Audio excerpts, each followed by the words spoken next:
Okay, look. Well, actually, don't look. Or I mean, don't look away.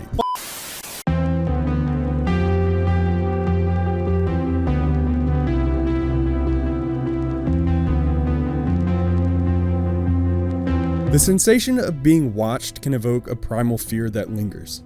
This fear taps into our most basic instincts of vulnerability and exposure. It's a fear that not only challenges our sense of privacy, but also distorts our perception of safety in our everyday lives. But what if this fear was justified? You look out a window and standing there is something. You want to run and hide, but the only way to guarantee your safety is to keep your eyes open and locked in a horrifying staring contest. You have to make sure that you don't look away.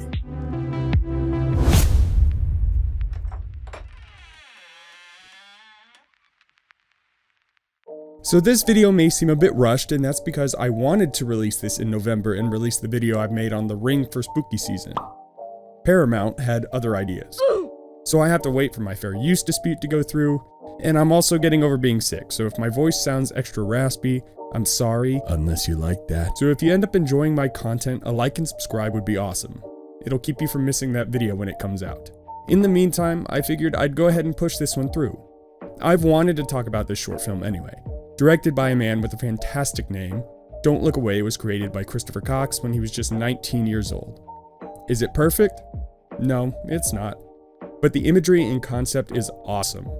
I want to take a moment and say I will be critical and make jokes about the film, but I'll also try to give it praise when it deserves it.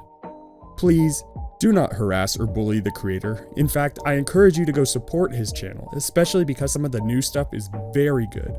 And from my research and communication with him, he seems awesome. I really liked his most recent film, The Noise Next Door, and I highly recommend it.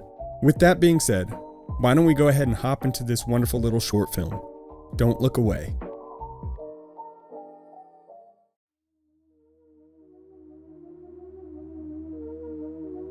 We open to a sister, Savannah, and brother, Jim, arguing about mowing the lawn. The dialogue is odd. I'm not mowing the lawn, Jim! But Mom's visiting and Dad wants the house spick and span. We've to make sure the castle is spick and span for the Queen's arrival. Sorry about that. Jim mentions it's going to rain soon, which prompts her to look outside. Out on the pristine lawn that does in fact not need to be mowed, she sees a figure. A tall man in a tattered suit with a burlap sack and chains wrapped over his head. Monster design here gets an A+. This is fashion, darling. Get used to it. She doesn't really have much of a reaction to it, which is concerning. She just stands there staring and sussing him out. She's broken from her trance when she gets a phone call from her dad. He mentions he's going to be later than expected. Their mom is supposed to get there soon, and to not worry about the lawn. Yeah, you think? My dad's senses are tingling so hard. Look at this beautiful edge work. The length is perfect. She mentions to her dad that there's a weird man standing outside. She proceeds to describe the guy, at which point her dad starts to panic and says, "Don't look away." They did it. They said the title. He also decides to fill her in on why it's important to do so, as he said, "Psych mother nothing. You get no explanation." She yells to her brother to lock all the doors in the house, but being the little shit he is, he decides to walk over to the window and sees the thing also. She fills him in on the situation and makes the executive decision to have him stay while she goes and locks the doors. We get a little montage of locking up. Why is this door just open? Before she heads back to the bedroom asking if it's still there. He clearly isn't grasping the creepiness of the situation, giving a sarcastic response. I'm still staring at it, aren't I? She walks to the window to make sure he's telling the truth, but when she gazes upon that beautifully manicured Kentucky blue, sorry again, is it hot in here? She looks out on the lawn to find it empty. They run through an argument with her accusing him of lying, but him swearing up and down it's still there for him. We cut back to her and, oh holy sh**, the thing is standing right behind her. She panics, screeching that it's in the room. I gotta give props here to my boy Jim. He doesn't break his stare on the thing outside at all. Savannah does a goofy sneak around the wall of the room because she has a plan. She says, "If it sees us, we can't move." as she moves around the room. Look, I know she means like move away from the line of sight or whatever, but it's just poor timing for that line. Also, she thinks if it can't see them move away, it can't decide when to move, which is sound logic if we're dealing with a person. But this is clearly not a person. It has clearly already established itself as a being able to ascend through reality in any way it wants, while also bending the paranormal playbook to its will. Your dad told you exactly what to do already, and you think putting tape over its eyes is gonna... Sorry, lost my cool there. She slowly reaches up and puts tape over the eye holes. Good job, Savannah, I guess. She then says she's gonna call her dad and turns around to do so. Savannah, honey, come here for a second. What the f*** are you thinking? Of course she gets attacked in that moment, which sets off a chain reaction as Jim has to go help deal with her stupid decision. The thing is trying to gouge her eyes out, which from a monster perspective is smart. Someone in this video needs to be. Jim goes hero mode, wrestling the thing off her, and they stumble back now in a standoff, staring at each other. Her dad comes running into the room and sees the thing. With no hesitation, he picks up a mirror and holds it to the monster's face. The thing violently shakes at its own reflection, and then poofs away. Feels like me every morning, am I right, guys? Oh my god, how do I come up with this goal? I actually really like this as a weakness from a plot perspective, but I do take issue now with the dad not giving the simple information to his children trapped by a deadly entity. He smashes the mirror, which I'm not sure why. Maybe the thing gets trapped in there or something, but I think they should have left it with the idea that the being can't view itself, otherwise it essentially short circuits. We get this interaction next. I'm sorry, sweetie. I'll tell you all about it tomorrow. Excuse me? What? Oh, I just had a really long day at the office. I'll tell you about this demon ghost monster that's been haunting the family for generations and almost killed you tomorrow. He gives us a little exposition through the pressure from Savannah. Apparently, the thing started following him shortly after he met the kid's mother. He says he tried to ignore it, which just seems implausible since after seeing it, ignoring it and looking away would get you murdered.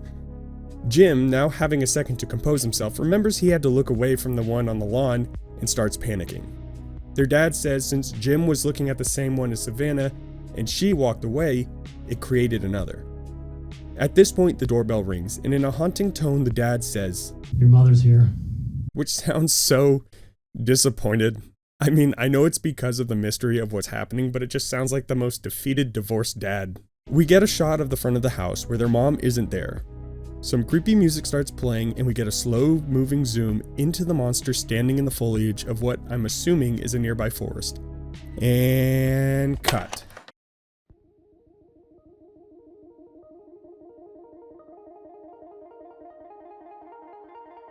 Okay, well that was interesting. Got some ups, got some downs, but all in all it was fun. I don't really see too much in this in terms of a deeper meaning.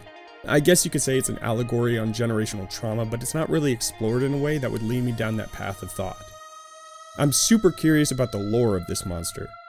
Gave Weeping Angel vibes from Doctor Who, which he has mentioned he did not know about prior to making the film. Much of the monster inspiration came from the VR horror game Don't Blink, where your character has to blink every so often, and when they do, the monsters in suits get closer. The catch is, they can't move when you're looking at them. Chris mentions he read the short story The Watcher on an app called Hooked, which details a text conversation of something appearing in the yard to which the protagonist is told to not look away. The look of the character itself had a blend of Slender Man and the Chainsaw Majini from Resident Evil 5. The ending certainly felt as though Chris wanted to establish the monster for future installations, and I gotta say, a Don't Look Away series has some serious potential. In a follow-up video, he answers this directly. Yeah, I had loose ideas of the backstory of the creature and how it tied in with the mom, and I was expanding that for a possible sequel, but of course I'm just gonna keep that to myself. If and when or whatever some big Hollywood producer reaches out to me with a couple mil and I can make a feature film, then I can expand on that. This film has snagged over 44 million views since its upload in 2017. I think the premise is great and the monster design is spectacular, so I can understand the hype that surrounded the video when it dropped. This was especially impressive when you take into fact the entire thing was written, shot, edited, and released in the span of 2 weeks on a $50 budget with a crew of roughly 6 people. I'm getting a lot of information from this video right here, where he goes into detail and addresses some critiques. So he says he has more ideas on where to go with the overarching story, but he's not releasing them unless a studio comes knocking, which I agree is totally fair.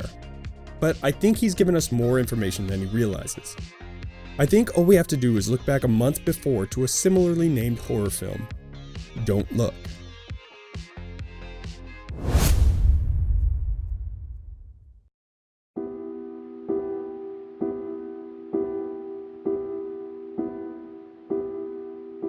We open to a guy laughing like a maniac sitting on a couch when someone knocks on the door.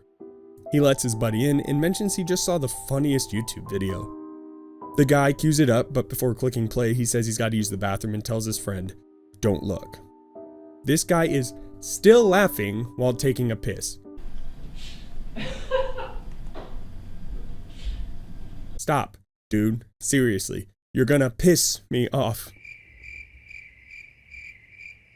The friend eventually gets bored just sitting there and gives in to the sweet temptation. He clicks play on the video and is met with an odd sight. A man is standing on screen dressed in a nice suit. The man's face, though, is a rotted, grinning visage glaring back at the viewer. Well, the friend stares at the screen for a second, gets bored, and looks down at his phone.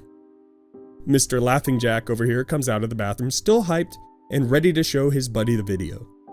He clicks play and instantly, they both seem confused. The laughing guy is frantically asking where the guy on screen went as they scroll through the video looking for him. He confronts his friend about watching the video without him as the friend starts getting a bit unnerved. He asks if his buddy watched the whole thing and then asks something peculiar. Did you watch the whole thing? Yeah? And you didn't look away, not even for a second.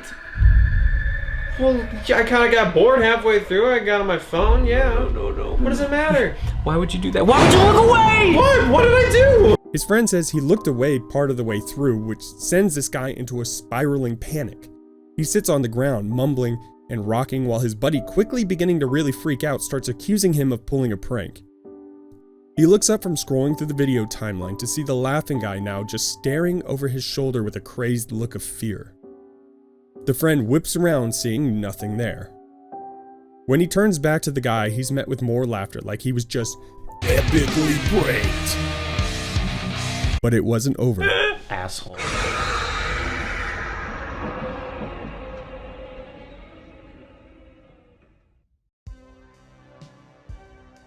This one was short and sweet, and I think it gives us a little more to chew on when it comes to the lore of Don't Look Away. I mean, let's start with the titles, right? They're super similar. The monsters are dressed similar, and even the powers are similar. I think it's the same entity. Chris mentioned Don't Look Away was actually the first idea he had, and filmed Don't Look as a precursor. Both of these films were school projects, and as Chris puts it, Don't Look just came up as a class project to do before the final project, which I knew beforehand was going to be Don't Look Away. So the idea for Don't Look Away came first.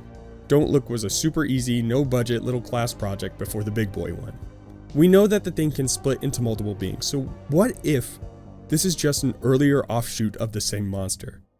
Now these guys are not untouchable for this theory. In Don't Look Away, Savannah puts tape over the thing's eyes. Now she can't be the only one who's thought of trying to take the thing out or manipulate it to negate the deadly nature. So what if the tattered suit, burlap sack, and chains wrapped around the head are past attempts of people trying to stop or kill the thing? This could also explain why the monster in Don't Look is in a totally clean suit with no damage done. That one utilized appearing in videos rather than physically until absolutely necessary to attack its prey. It's also a better hunting technique, as most might view it as a creepy video rather than a straight up intruder in their yard, so they're immediately less suspicious of the situation. It kinda makes sense when you think about it. So that's my thoughts on the two films and their relation to lore.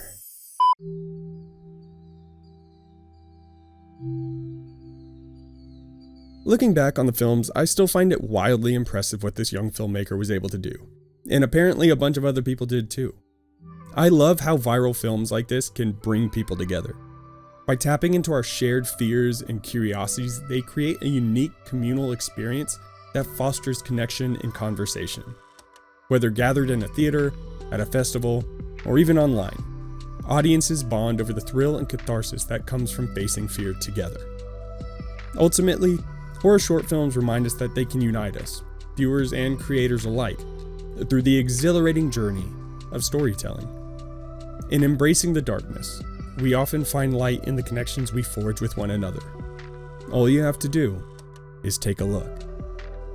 Thank you all for watching, and have a terrifying evening.